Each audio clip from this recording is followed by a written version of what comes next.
So in the previous class, we have studied what is an intrinsic semiconductor, how the conduction of a semiconductor, intrinsic semiconductor, can arise as a result of motion of electrons in the conduction band as well as motion of holes in the valence band. And we also have studied what are extrinsic semiconductors, what is an N-type semiconductor, P-type semiconductor, and we also have seen that when an N-type semiconductor and P-type semiconductor is joined together, then in the vicinity of the junction, how a depleted region is formed. And today we will see as to how appropriate biasing of this junction allows the performance of this PN junction as a diode. So let us first reverse bias this junction. Reverse bias means the N-type inside of this junction is connected to the positive terminal of the battery, and the P region, the junction, is connected to the negative electrode of the battery. That is called reverse biasing of the PN. So let us see what happens in reverse biased operation. So we connect the N side to the positive terminal of the battery and P side to the negative terminal of the battery. Now, the moment you have connected, there will be a momentary flow of current as the free electrons from the N side, N region, and the free holes from the P region flow away into the battery. So they will flow away into the battery and they will neutralize each other. This quickly results in the depletion of charge carriers on either side of the junction. So charges will be depleted both in N region and in P region. And thereby it will cause stoppage of the flow of any further current through the circuit almost instantaneously. The moment the circuit is connected, the battery is connected, there will be a momentary flow of current. But after that, there will be a complete stoppage. However, the presence of some residual current, which is the reverse current, cannot be ruled out, arising from the creation of occasional electron-hole pairs owing to the thermal fluctuation that is inevitable. You see, this is my P junction, this is N, and this is P. Now, in the semiconductor, intrinsic semiconductor, if suppose this is the valence band and this is the conduction band. So due to some thermal fluctuation, that is, if suddenly there is a slight increase in temperature, the electrons will have more energy and therefore the electrons can jump over from the valence band to the conduction band. So that will create an additional electron here and hole here, electron hole pair. So because of that, there will be some again flow of current, reverse current. This is called reverse current. This thus represents operation of the PN junction under the reverse bias condition.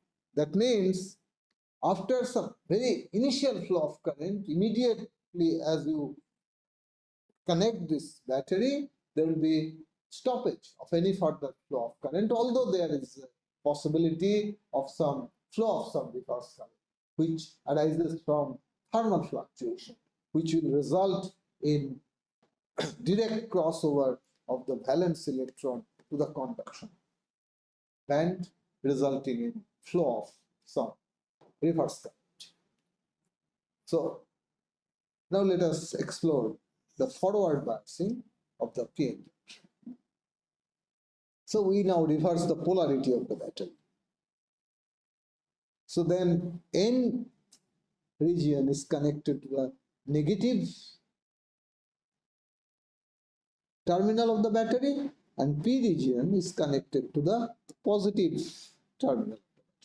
The battery now clearly pumps electrons into the N region and holes into the P region. These holes and electrons continue to meet and annihilate each other in the junction region. So these holes, electrons which have been pumped in this region and holes in this region, they will now continue to flow and annihilate at the junction, maintaining a steady flow of current through the circuit in this configuration known as forward biasing. So in the forward biasing case, this will allow a flow of current. And the higher is the battery voltage, the greater will be the magnitude of the forward bias current. The more electrons will be pumped in the N region and more holes will be pumped in the P region if you increase the voltage of the battery. So that will increase the magnitude of the current.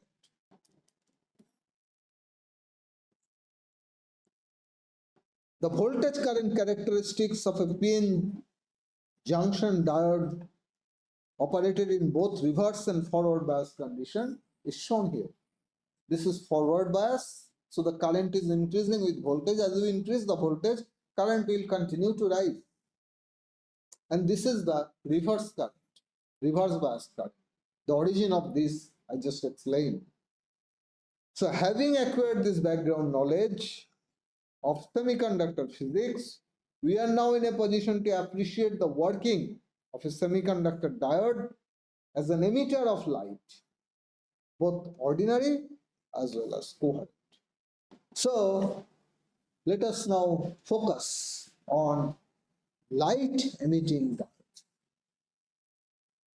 Let us take a closer look at the creation and annihilation of an electron-hole pair in a semiconductor. So you have this is the valence band and this is the conduction band.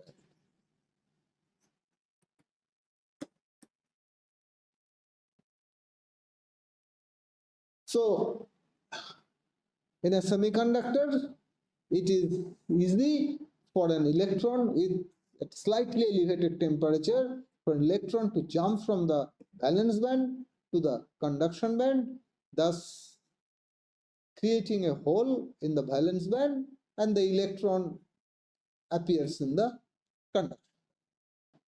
We know that a minimum amount of energy equaling the band gap energy. So for this, the minimum energy which is required to be supplied to the electron is just this band gap to be imparted to a valence band electron for its excitation to the conduction band, leaving behind a hole in its original location. Although the thermal energy that is always present normally facilitates this excitation, it can also be achieved optically provided the photon energy exceeds the band gap energy. Now, of course, the thermal energy that is always available, and if you increase the temperature a little, there will be more thermal energy, so it actually facilitates the electrons crossing over from valence band to the conduction band. And the same energy can also be provided by photons. If the photon has energy, that is photon's frequency is such that photon's energy, which is h nu, if this h nu exceeds this band gap energy, then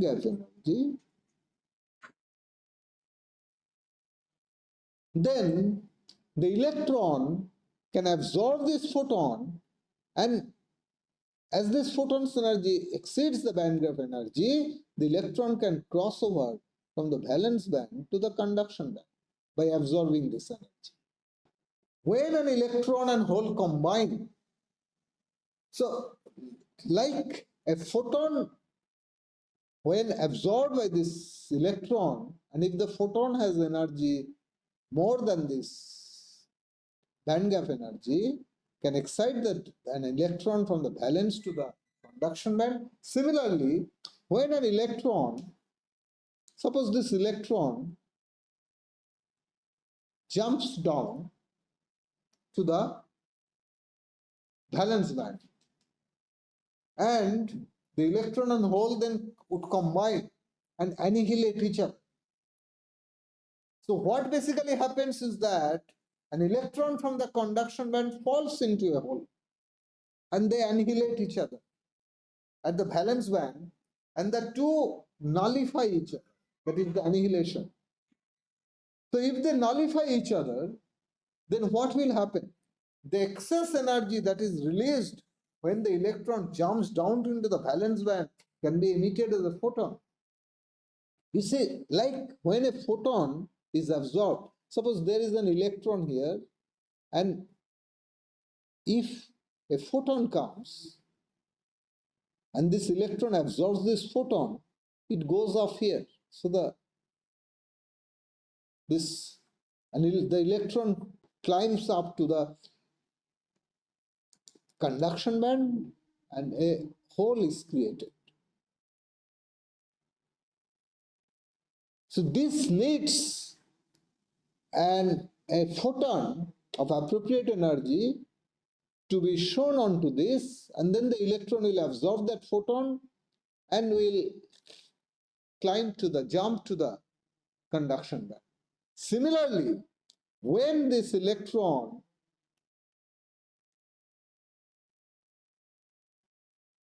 can drop down to the valence band and combine with the hole, this energy which is released when the electron jumps down from the conduction band will give rise to the emission of this photon. This is just the reverse process. So this excess energy that is released when the electron jumps down into the valence band can be emitted as a photon. So that means what? How this photon has been emitted? So thus, upon forward biasing, the PN junction allows a flow of current, while the holes and electrons continue to recombine at the junction and nullify each other. As the holes and electrons, they combine, they annihilate, they combine at the junction. They combine at the junction and annihilate each other. So that basically means that an electron is falling down onto the hole and they're recombined and annihilated. So the extra energy, that is the energy that is released, is emitted as photon. So then, upon forward biasing, the PN junction allows a flow of current while the holes and electrons continue to recombine at the junction and nullify each other. This essentially means that recombination is nothing but the conduction band electron literally jumping down into the hole in the valence band. And if the excess energy of the electron is released as a photon, the diode can then be said to be a light emitter. That means diode is emitting light. So you are actually using the current, and this current is being converted into light by you are taking advantage of this PN junction to produce light from the electricity. We can thus say that a PN junction, when forward biased, is capable of emitting light. There is, however, a catch here. The electron hole transition is radiative, that is, it can emit light normally for only direct band semiconductors. So what is a direct band semiconductor and what is an indirect band semiconductor?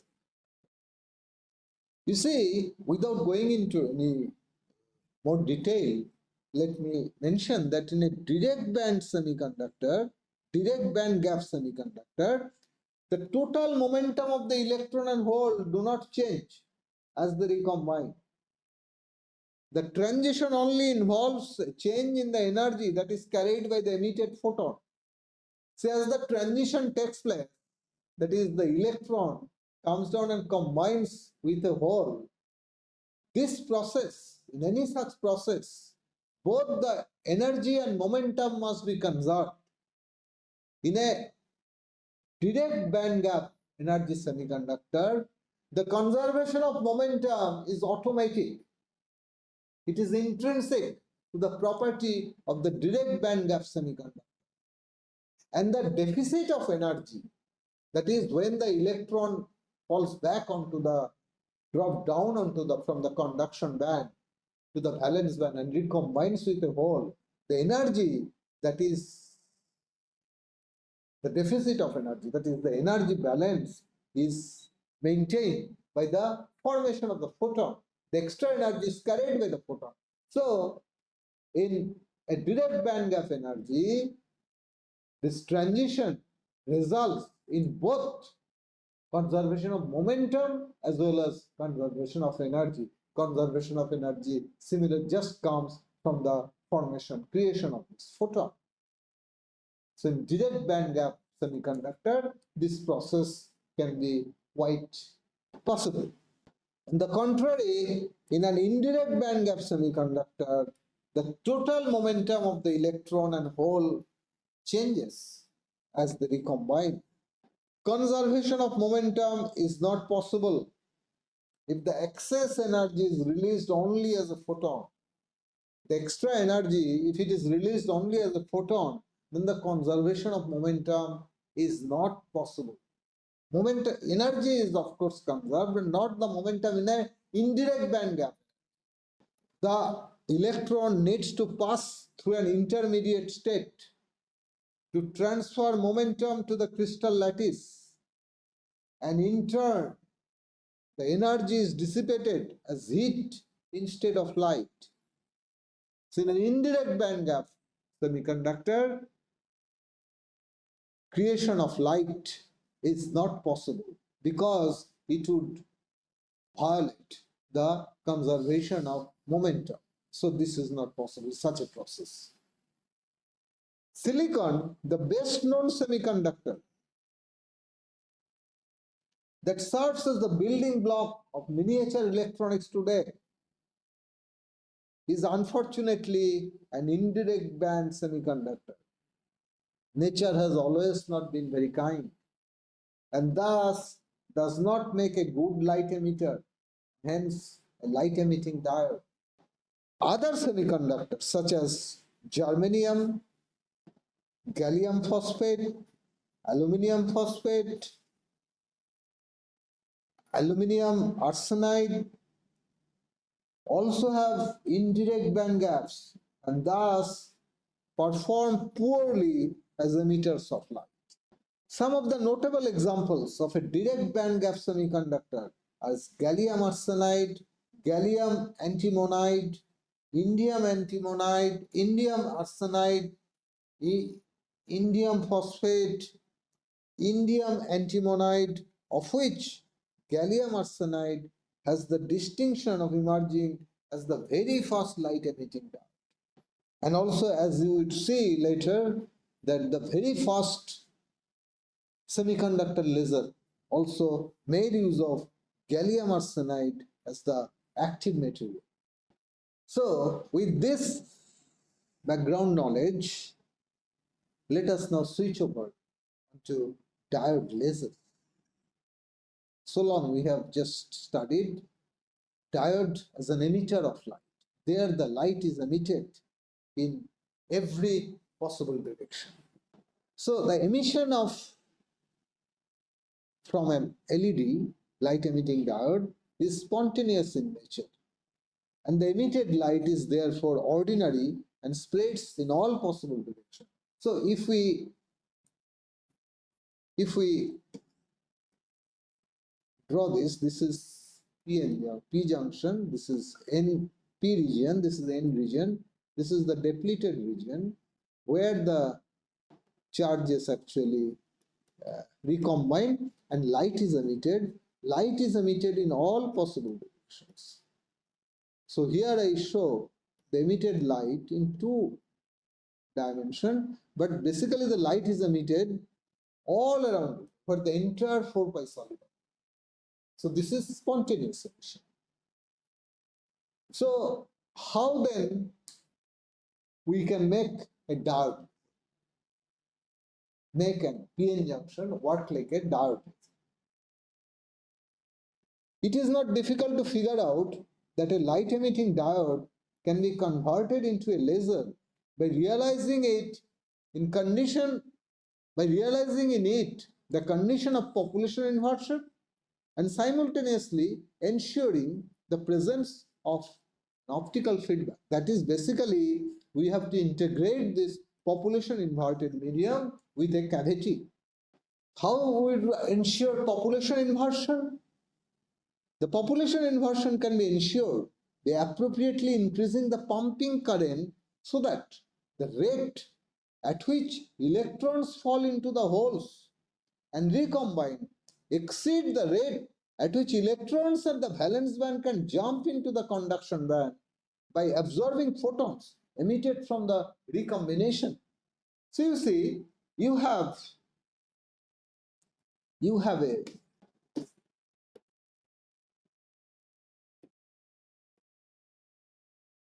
this is the valence band,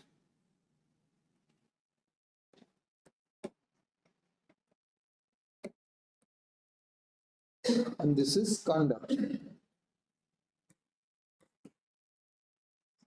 Now, as you are pumping the current, so the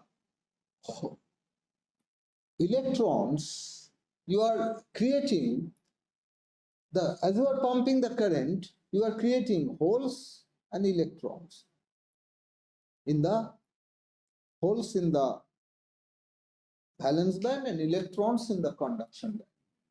So you are actually producing these holes and electrons. And these electrons are also at the same time is falling back into the holes and absorbing the photons which are being created as a result of electrons falling back onto the holes. And these photons which are being created can also be absorbed by these electrons here, and the electron will jump up to the excited state, conduction band, and create a hole.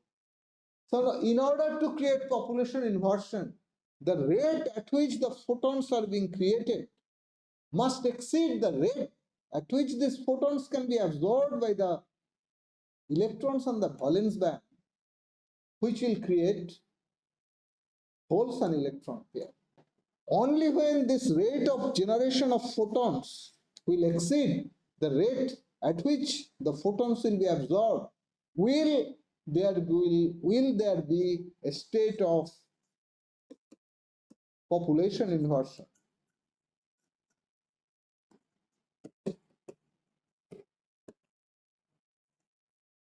And when this would be integrated with a cavity, it can actually result in emission of coherent light.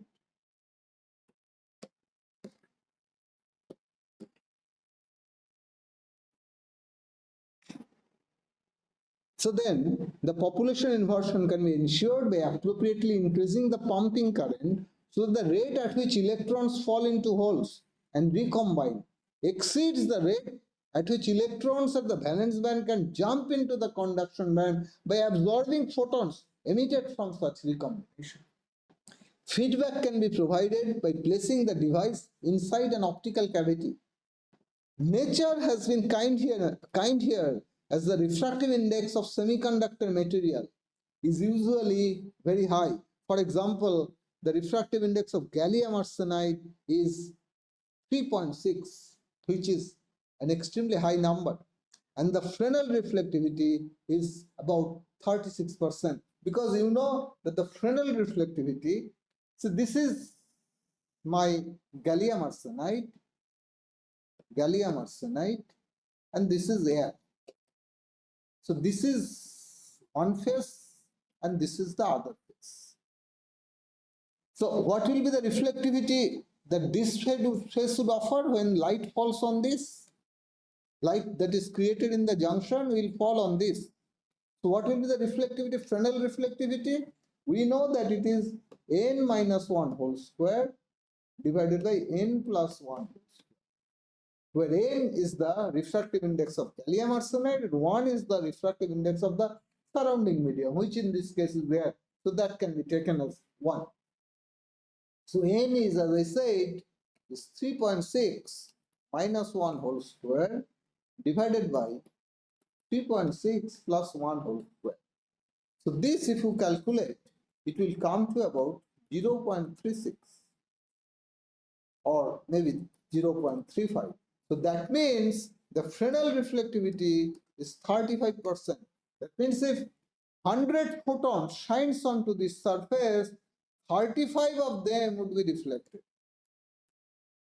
out of 100. So this reflectivity, that is 35% reflectivity, is good enough. If you can create high gain, that means if you can create very high population inversion, then lasing can sustain here. Because we know that for lasing to sustain, suppose this is the gain in frequency, and this is gain. And for 35% reflectivity, the loss line can be located pretty low. So that means the gain can exceed loss. So the lasing will be sustained. So that's what feedback can be provided by placing device inside an optical cavity. Nature has been kind here, as the refractive index of semiconductor material is usually high, providing quite high reflectivity, that is about 36%. Cleaving the end faces, which are perpendicular to the laser axis, this is the laser axis, therefore allows much of the light created at the junction to be reflected back and forth. This will help meet the threshold condition for lasing in many cases. Cleaving means to make the two surfaces optically flat, which is essential for making them perform the role of the cavity mirrors. As it occurs in any other laser, a fraction of the spontaneous emitted photons in the junction that travel along the axis will initiate the stimulated emission. That is, will seed the stimulated emission, causing amplification of light. You now know it very well that the stimulated emission actually seeded by the spontaneously emitted photon which travels along the axis.